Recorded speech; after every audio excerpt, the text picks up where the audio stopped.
welcome to a long-awaited, post-3-year hiatus episode of Rewind Heroes. I'm your host, Greg.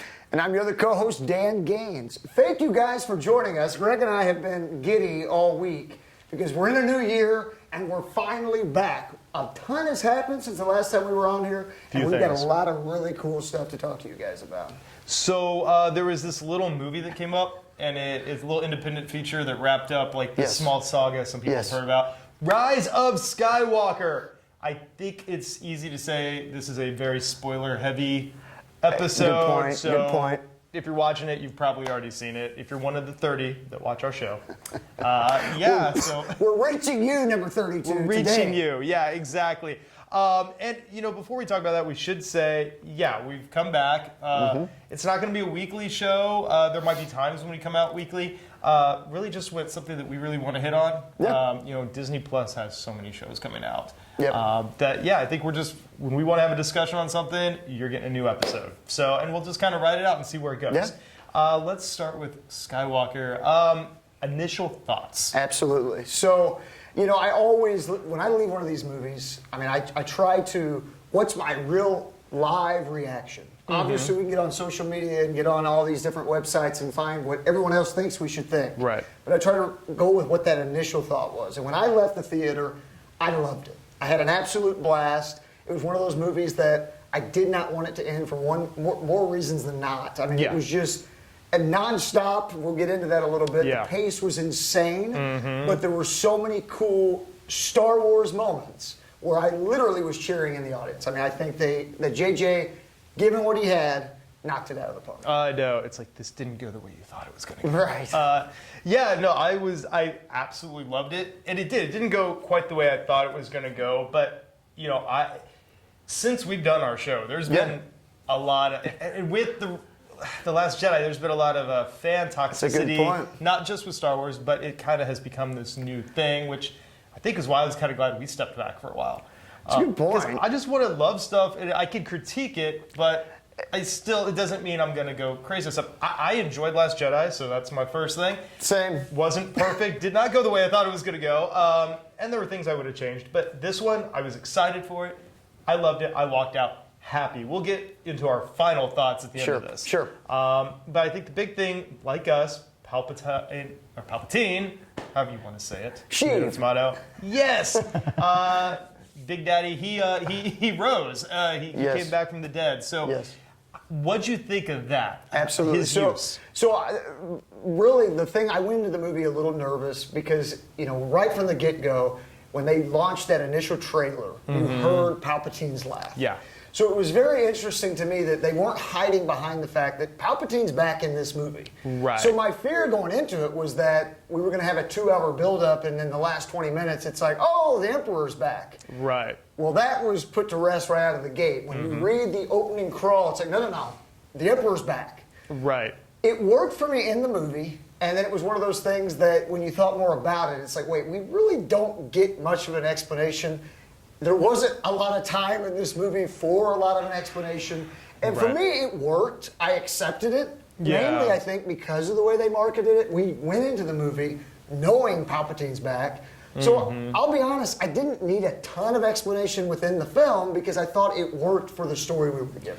Yeah, I mean, we get to the point with Star Wars, I had to remember, and I watched all of them previous, and so did you, between Phantom Menace and Attack of the Clones, there's a huge gap. I mean, obviously, Hayden Christensen's age, they drop you in the middle of the story. Yeah. You think Empire Strikes Back, drop you in the middle of the story. Return of the Jedi, definitely, all of a sudden, Han's been frozen for how long? Drops you in the middle of the story. Exactly. So it's not a surprise to do that again. Yeah. But yeah, it was one of those, it went complete opposite of, are they going to gradually tell a story to? They didn't tell you at all how he showed up. No. And I would have liked to have that, but there's trade-offs. This movie is not the longest Star Wars film. Nope. They could have made it the longest at another 15 minutes. Yep. If you dove more into how you brought him back, would that have been enough time to do it? And would that have fixed my one gripe, which was the pacing was a little jarring in this film? Yeah. So you're going to, it's a give and take. Yeah. Overall, I think it was great to bring him in because the worry was, did you just resurrect him for lazy writing? Yeah. But no, I really enjoyed his return on this. I did too. I just wanted a little more emphasis. I think they wrapped a lot up with Snoke. I mean, he basically was Snoke. Yeah. He was the puppeteer, and he was in the first trilogy. Yep. And he has been in every trilogy. So if he was, if Snoke was basically a drone, for lack of a better term, he definitely played the part of Emperor well. Well, now it all makes sense. So they tied a lot of that up. Yep. I think it was great, and definitely, hey, here's another Skywalker I want to control. Yes. And it explained a lot about Ben. It did, and I love right out of the gate, it's like, no, Kylo Ren is going to go kill him. That's literally where the movie starts. And I'm telling you, I thought they did a great job of making him terrifying. Oh, when he shows up, Yeah. because that was the big question is, what is the Emperor going to look like? And I thought they actually made him very terrifying. It was, to the point, it's been a while since we've done this. I have a 10-year-old and a 6-year-old. Yeah. We saw it first together. Yep. I have since seen the movie a second time. I took my 10-year-old. I knew emotionally where my 6-year-old was. There was no way. And that's not a judgment on anybody that might have a 6-year-old or 7-year-old wants to take him to it. But at least for my kid, his temperament, there was no way. He'll see parts of this movie at some point. But maybe we're not skipping. the Emperor. Yeah. Honestly, he'll see bits of it until he's old enough to handle it. Right. Because it was rough. I don't think I would have handled it as a kid. Yeah. I mean, it was intense. But I love that was in our face from the get-go. It's all right. Here we go. This is the story. Yeah. They're not hiding behind any of it. Now let's get this episode rolling. Yeah, it definitely raised the stakes on it. Yeah. And again, like I said, it really explained a lot of Ben Solo. As a character who, as Kylo Ren, like his turn and his fight with light and dark. If you find out it's not just random people like Snoke pulling the cord or strings, but it's actually the Emperor that's been doing it. Yep. Makes a little more sense. Which we should get into the whole arc of Kylo Ren, Absolutely. Ben Solo. Absolutely. Would he be redeemed? He was. How did you think they handled that? Yeah. So in his arc. And as much as I was concerned about the Emperor, the other thing that I thought I was going into this film afraid of was that they would redeem Kylo Ren. It felt like that just was the natural way the story would go. Right. And to me, I think we would both agree, I had a hard time ever seeing Ben Solo as the hero because he killed our favorite character, Han Solo, his dad. Yeah. So I had a hard time ever going into the movie thinking, there's no way I'm ever going to buy it. Right. But I got to say, the way that this unfolded on screen, and before I even get to that, Adam Driver has unbelievable range. The dude, I bought everything he did. He ends up being my favorite, I think, of the entire new trilogy. But no, I thought that the way that they redeemed him, though the use of him seeing Leia or hearing Leia and the tying of Han Solo literally standing there. Yeah. It worked for me. Still sitting here talking about it, I can feel myself getting goosebumps of that interaction. I was on board, and I never thought I could get there, and I thought they did an amazing job. Well, bringing Han back the way they did, honestly, and I like Driver. Yeah. That whole scene, I think, had very little to do with his acting and the way he reacted as much as Han's. Like, Harrison Ford nailed it, I think. Just how he played it off. And he didn't have many lines. It was just the expressions. And the emotion that you could feel in his voice. Yeah, he's the reason that was bought. And the thing of how do you flip somebody, I know some people say it's cheesy and corny, but I think him getting stabbed and literally killing Kylo and she's transferring life force, which is also a bit of her and a bit of her light to him. Yeah. It's not just, I think, a healing, but it's a bit of that person into another person. I think that, somebody might say that didn't work, but I think that's all the reasons I did buy it. I agree. That worked for me, and it was probably one of my favorite moments of this film. It was it was definitely the most powerful, and it was like, okay, now what? Because it was obvious that a switch had turned. He was not Kylo Ren at that moment. But the beautiful thing is when it's like, but my son Ben is alive. He threw the lightsaber. The thing is, he didn't say much. It's like he was processing it, and he knew he wasn't Kylo Ren anymore. I don't know if he thought that he was truly Ben Solo yet. Good point. So they kind of left him there. You don't know how he got off, but I think that was the beautiful thing is he was kind of in this stunned moment. He had a lot to take in on what just happened to me. Yeah. Because if he had just said, I'm got to go save Rey, that would have just killed it, I think. So they let it breathe a little until he comes back. That's true. So part of that was the interaction that we see, very brief but powerful, with Leia. Yeah. Speaking to Ben. Yes. What did you think of not only that, but just the overall use of Leia It was that okay. So that scene where it's like Leia just did enough reaching out to distract him, to let his guard down. It was. I like that they used that because obviously Rey was getting very physically exhausted in that fight. You could tell she was switching up like her fight styles, everything else to defensive one. She's shaking off her hand. So you needed something. How Leia would have really felt that they. I mean, she would have felt the conflict. How she would have known that would have changed the course. I don't know. But overall, so I mean, that scene, I'm kind of still wondering, like, but you needed to kill off Leia. Yeah. I mean, because Carrie Fisher is no longer with us. Overall, I would say the use of Carrie Fisher in this movie was amazing. Right. It's oh, that scene looks like they wrote dialogue around an old shot, which, yeah, they did. I mean, when you only have a few shots to work with, the fact they could use her as much as they could and work as many scenes, I thought was phenomenal. I thought they did a really good job. I will say, at the beginning, it was a little jarring for me, if I'm being honest. I thought that, especially when we go to the scene where she's training Rey, which I loved. Right. But I felt like some of the dialogue, it was, and maybe it's because I went into it knowing exactly how they made it. Right. Because I'm sure those that just sort of the casual viewer, they're watching, they're not probably familiar with how they actually pulled that off. Right. For me, I went into it knowing it, wanting to know how they pull it off, and some of that just, it felt very much like I'm going to react to whatever you just said.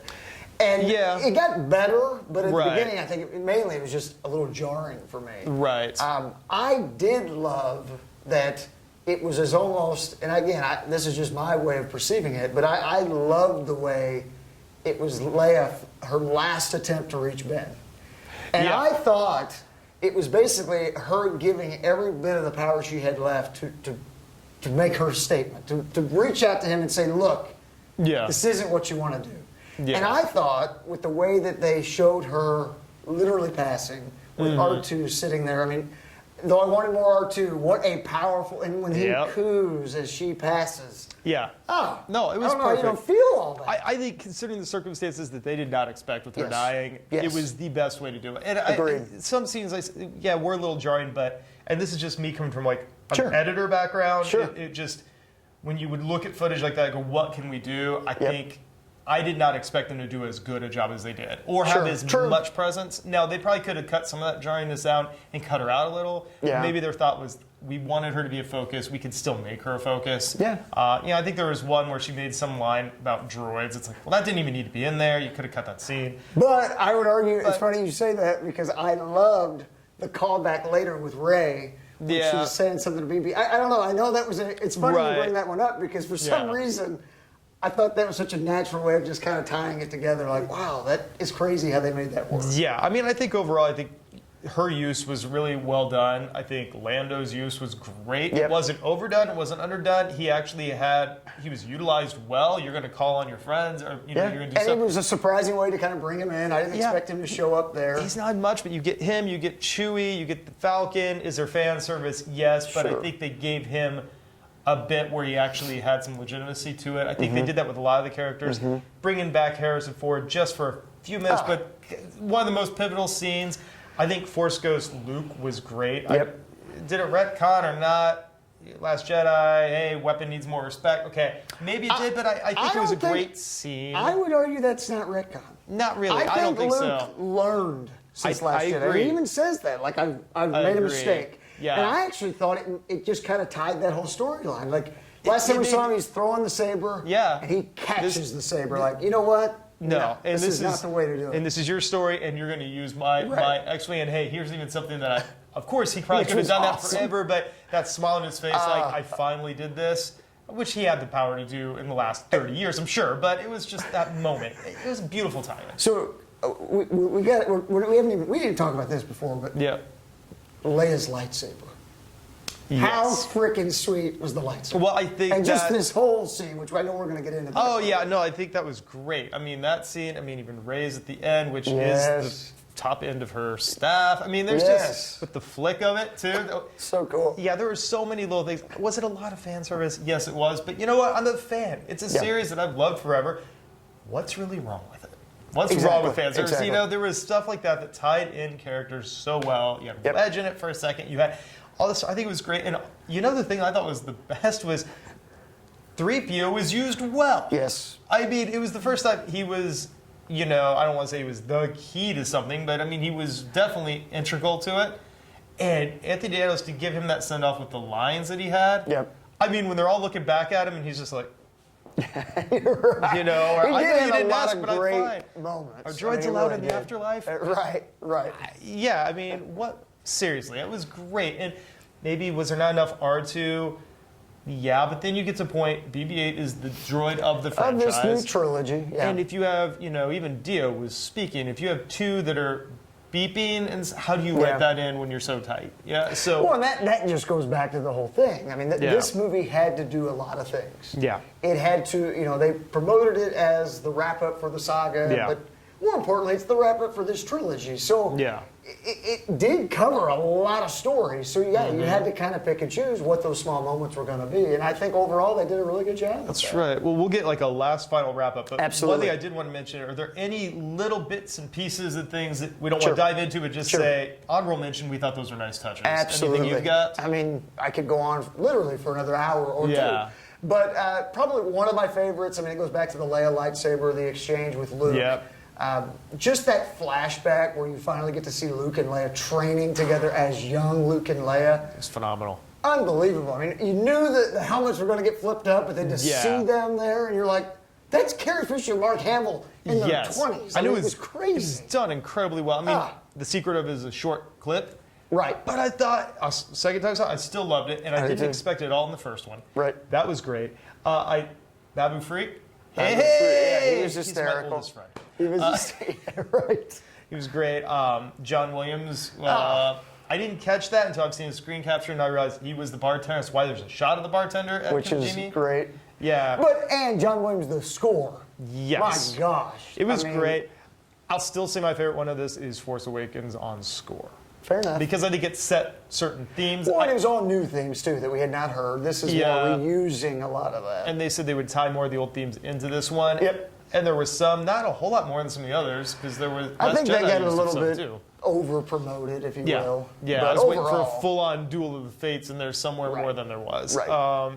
So, I mean, Zori Bliss was a great character, which I'm sure we'll see in other Disney Plus things or animated series. It would have been nice to see more. But, I mean, you could go on and You really on. could. And the last thing I'll just say, as far as just little things that I think was a big, big deal for me, was the entire Reylo conclusion. I mean, I think that them coming together, fighting side by side, I wanted more of Ben Solo because I believed it. He was there to kick ass, and he was awesome.